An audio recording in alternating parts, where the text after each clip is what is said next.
is India at 9, broadcasting live from the CNN-IBN headquarters in New Delhi. Good evening. The last time an Indian Prime Minister visited the United Arab Emirates, it was in 1981, 34 years ago. Tonight, within the next 30 minutes, more than 70,000 NRIs will hear Prime Minister Narendra Modi speak at the Dubai International Cricket Stadium in an event that's dubbed Marhaba Namo. And we'll have it covered live here on India at 9. Welcome to the program. I'm Zaka Jacob. That's our top focus tonight. Prime Minister Modi's big investment push in the United Arab Emirates. He tells top businessmen that investment opportunities worth $1 trillion await them in India. He wraps up his visit with a mega event attended by well over 70,000 NRIs. And the Prime Minister is expected to speak in about 30 minutes. It's called Marhaba Namo. It's the biggest NRI event of its kind. A historic visit, already being dubbed historic. It is Madison Square Garden moment in Dubai. And we'll have our special guest, Anshul Vora, our Foreign Affairs Editor, here in our studio, Dr. WPS Sidhu from Brookings, India, and we'll also be joined by Dr. Wael Awad from the Syrian news agency Sana, as well as former ambassador to the UAE, KC Singh. All that and more coming up in a special 1.5-hour show, but first these headlines. At least 27 people appear dead, several injured in a massive blast at the heart of Bangkok. A motorcycle bomb is suspected. The Thai police have safely managed to deactivate 2 more bombs. No money laundering case made out against the Gandhis in the National Herald case. The Enforcement Directorate drops its inquiry on technical grounds, but the tax violation case is still pending in court. He's the former czar of the IPL, but now he's doubling up as a real estate agent. Lalit Modi brokers a deal to help Sahara chief Subrata Roy arranges for the sale of 2 Sahara-owned hotels in the US. The Supreme Court upholds the conviction of Vikas Yadav, Vishal Yadav and Sukhdev Pahalwan in the 2002 Nitish Katara murder case. Agrees to hear the issue of quantum of punishment in this case very soon. A court in Delhi gives the go-ahead for a lie detector test on Usman, also known as Naved, the Pakistani terrorist captured alive in Udhampur. CNN-IBN accesses the court order after the in-camera proceedings. Hazratganj, Lucknow's iconic shopping district, enters the digital age with JioNet, a high-speed Wi-Fi service from Reliance Jio Infocom. It's the first step in Jio's mission to have 100% national coverage within the next 3 years.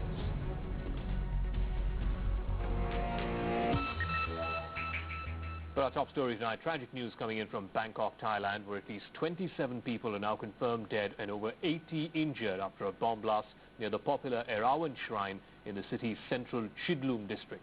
Many of those dead are foreign nationals. The Thai police have also managed to find 2 more bombs in the area and have managed to safely deactivate those bombs. Locals have been directed to evacuate the area as the police fear that there could be more live bombs in and around the central business district. The area is a popular tourist destination, many 5-star hotels in and around that area. Police also saying the bomb that went off could have been placed on a motorcycle. Let's get you live pictures from CNN right now. A popular tourist area near the Erawan Shrine, major hotels and a shopping mall. A police chief says that at least 16 people have died. CNN senior cameraman Mark Phillips joining us now with more. At least 16 dead, 67 injured at this point. And as our correspondents and analysts have been pointing out in the past hour or so, Mark, those numbers could rise significantly at this point. What are you hearing? At the moment, only the same as you've got, that there are 16 confirmed dead and well over 50 injured. At the moment, at the scene here, things have quieted down. It is 10:30 at night here, so the city is emptying out. But the police have pushed everybody back and the cordons are still up. There's activity down at the scene, but not as much as before. The police are, I think, going through the scene quite slowly, just making sure that they don't miss anything. Still, the burnt-out motorbikes are still sitting in the middle of the road. They haven't been moved. It's been cordoned off, and the police are looking at the bikes very closely to see what evidence they can probably pick off those motorcycles. Becky? And Mark, is it clear where these blasts actually took place at this point? It's hard to confirm. I mean, nobody's confirmed to us whether it took place inside the shrine or on the intersection outside the shrine. What we can see is, what I could see before was 2 burnt out motorbikes outside the shrine with a number of motorbikes around it thrown to the ground. And I could see the fence of the shrine had been pushed in by the force of the blast. So looking at it, it looked like it happened outside the shrine, but I'm not down there and nobody's confirmed, you know, where the bomb actually exploded. And again, for those who may just be joining us, Mark, just describe where this happened in Bangkok and its significance, if you will. Okay, the Arian Shrine is basically almost the centre of Bangkok shopping district. Meanwhile, it's the final day of Prime Minister Modi's two-day visit to the United Arab Emirates. After extensive talks, the two sides have released a joint statement which is being seen as a major diplomatic victory for India in the war against terror. Both sides have condemned efforts, including by states, to use religion to justify, support and sponsor terrorism against other countries, and have called on all states to dismantle terrorist infrastructure where it exists and bring perpetrators of terror to justice. India and the UAE have also decided to enhance cooperation in counter-terrorism, intelligence sharing and capacity building. On the business front, Prime Minister Modi reached out to the business community of the UAE, saying that India presents the opportunity of investments worth $1 trillion. The Prime Minister will address the Indian diaspora at the Dubai Cricket Stadium before returning home to India later tonight. That speech is expected to happen in about 20 minutes from now. 70,000 people have signed up for the event, which is dubbed Marhaba Namo. Meanwhile, the Prime Minister addressed the business community in UAE this morning, saying that his government has made it easier to do business here in India, adding that the Indian market is now a lucrative investment destination. हम Asia का उज्जवल भविष्य देखना चाहते हैं। आप देखते हैं आज भारत में विकास की बहुत संभावना है।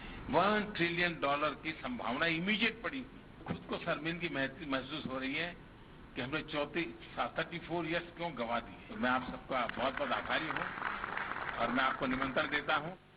Well, what's turning out to be a bit of a pattern of sorts with Prime Minister Modi's overseas visits. He didn't let go of an opportunity to take a dig at the Congress while speaking to the business community in Abu Dhabi. He said that things may be slow as the BJP had taken forward many projects which were stalled by the previous government.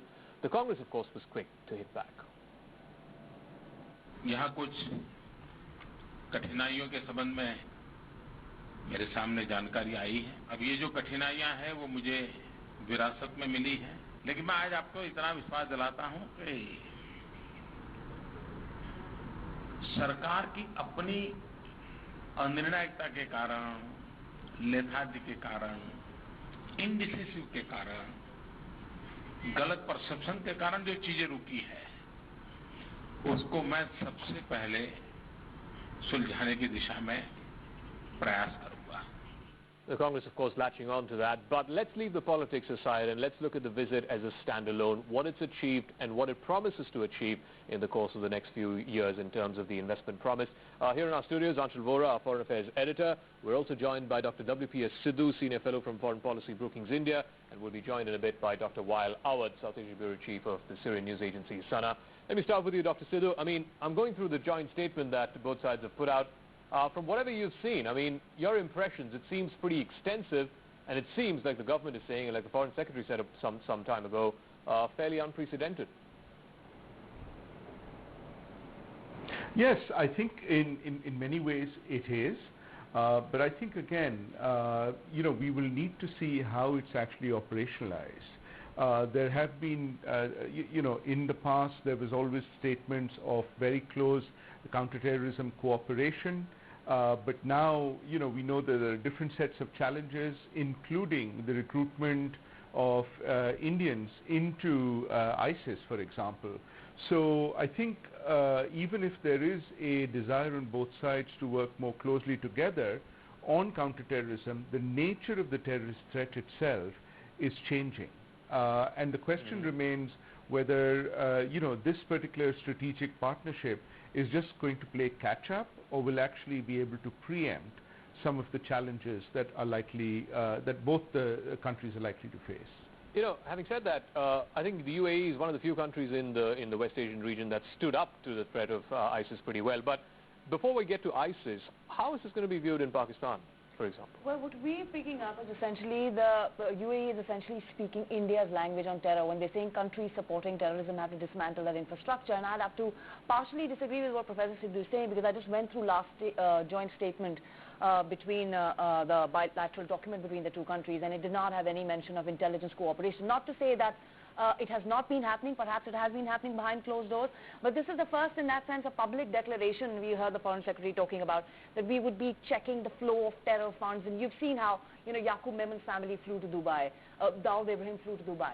So is that something that they're going to put a stop on? So in that sense, it can be perceived unprecedented, and Pakistan certainly watching. There is a lot of focus when it comes to the counter-terrorism bit. And before I get Dr. Sidhu back in, what you're seeing on the left of your screen is a cultural program. We're told in about 20 minutes from now, the Prime Minister will arrive at that venue, the Dubai International Cricket Stadium. The gentleman there on the left is a popular Malayalam playback singer. You've got huge crowds. I mean, 70,000 people is 2.5 times the number of people who turned up at Madison Square Garden. So that gives you an idea of the number of people who have turned up at this event. But let me get Dr. Sidhu in on this counter-terrorism cooperation. Do you feel that with the UAE, our sort of obsession in the past has revolved around Dawood, the D Company, the underworld links and so on? But if you look at this joint statement, it tries to take it to a different level, ISIS included. No, it certainly does. And I think in that sense, it is looking at it much more strategically. But, I'm not in any way discounting the value or the unprecedented nature of this particular strategic partnership and the joint statement. But what I'd sort of reserve judgment, if you like, would be on how it actually plays out. Is there capacity in India to actually have this kind of joint cooperation?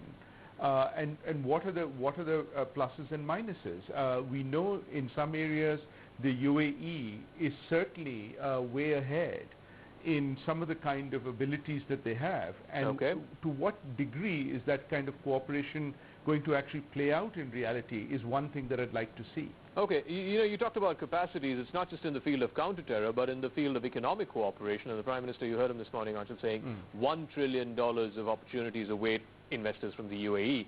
The question is, yes, we all know that the Sovereign Wealth Fund of the UAE is one of the top 3 in the world. They're sitting on $800 billion of cash. Again, it comes back to how much of that can we absorb? How much capacity does India really have to absorb some of that money? Absolutely, and this is something, any diplomat you meet, and Zaka, you've been doing that yourself, they say, what have we achieved so far is a question that we journalists ask, and they all say there's a great mood building, confidence building, but beyond that, what have we done? Domestically, we don't have a land acquisition bill yet. We've not been able to sort out the GST. So the Prime Minister going there, yes, is positive, that we cannot rule out, but on the ground, what has changed? Nothing. The investors surely know that too, not just in the UAE, but everywhere else. And if I can just make one point on global, on terrorism that Professor Sidhu was talking about, yes, there is a bit of a change in language. Whether you look at UAE or whether you look at when Afghanistan's president was here or when Nawaz Sharif and Indian Prime Minister met, there is a sense of world leaders talking about terror in a global context now, and that is adopting India's line. Okay. Let me get to you about, we've talked about the economics, we've talked about the terror bit, but essentially, I mean, this is a political visit. We know now that this was put together in the space of 10 days to 2 weeks. The green light was given as early as the 5th of August. We know that the Foreign Secretary had gone there, the 9th of August. That's when the sort of details of this visit got finalized. Put it into a sort of political context for us, Dr. Sidhu. Why such a hurry in going through this visit? Politically, why is this visit important, both internationally as well as domestically for the Prime Minister? Well, I mean, everybody would sort of tell you that although, India has, or at least the Modi government, has highlighted neighborhood first as the first priority, and then, sort of Act East as the second dimension, but Link West was a very important component which was missing in this grand scheme of things, if you like. Now, in my opinion, I don't think all 3 of them actually add up into a whole that would hold and stand in its own logic. But nonetheless, all 3 are important elements, and I think that's why the approach to West Asia was long overdue, and we were already hearing sounds and pronouncements about outreach to Israel, for example, and certainly the region has been very keen to engage much more closely with India. There have been any number of high-level visits, the latest by the Iranian foreign minister very, very recently. So I think it was imperative in India to reciprocate if it was to be taken seriously in terms of the link west. So I think that was the element. But in my opinion, again, one other element that I've heard is if you've seen the pattern of Prime Minister Modi's visits, he's rarely done single country visits except in the immediate neighborhood. Right? Yeah. So this gives the impression that perhaps he could not go to other countries because they were not ready to engage or receive at that strategic level that has become a hallmark of Prime Minister Modi's visits. I believe, for example, he was very keen to go to Saudi Arabia, but for some reasons that didn't work out. Do you get the feeling that, I'm again trying to find the right phrase for it, but for want of a better phrase, his hand was forced in some way after the vote of the UNHRC where we voted with Israel, and there was this perception that there seems to be a bit of a pushback from the Gulf Arab countries.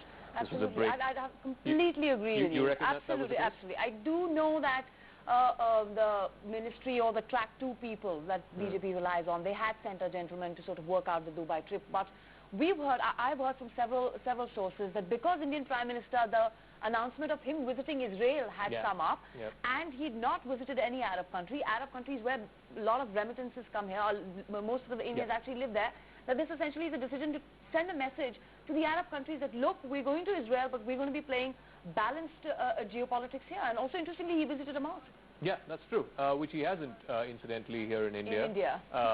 So, I mean, you know, we tend to look at these things in a bit of sort of international isolation, if I can use that word, but every international visit has a domestic constituency, and let's not forget, Dr. Sidhu, that you've got the Bihar elections, and they are make or break for this government. I mean, depending on how the results of those elections go, you could have serious policy paralysis if the BJP were to lose on legislative business in Parliament, but if the BJP wins, it could re-kickstart this government's stalled legislative agenda, and you got, what, 17% of the Bihari electorate is Muslim?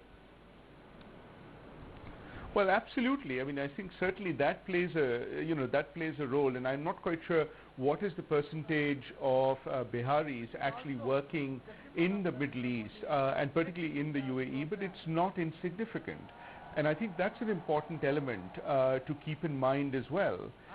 So certainly there are domestic components to this which, would be very, very, that a Prime Minister and a politician like Prime Minister Modi would be very aware of. All right, very interesting. I mean, you know, we've seen events where the Prime Minister is speaking to NRIs, but all right, let's listen in to the event that's happening there live right now as the Prime Minister arrives to a thunderous applause. We're told about 70,000 NRIs have gathered there at the Dubai International Cricket Stadium.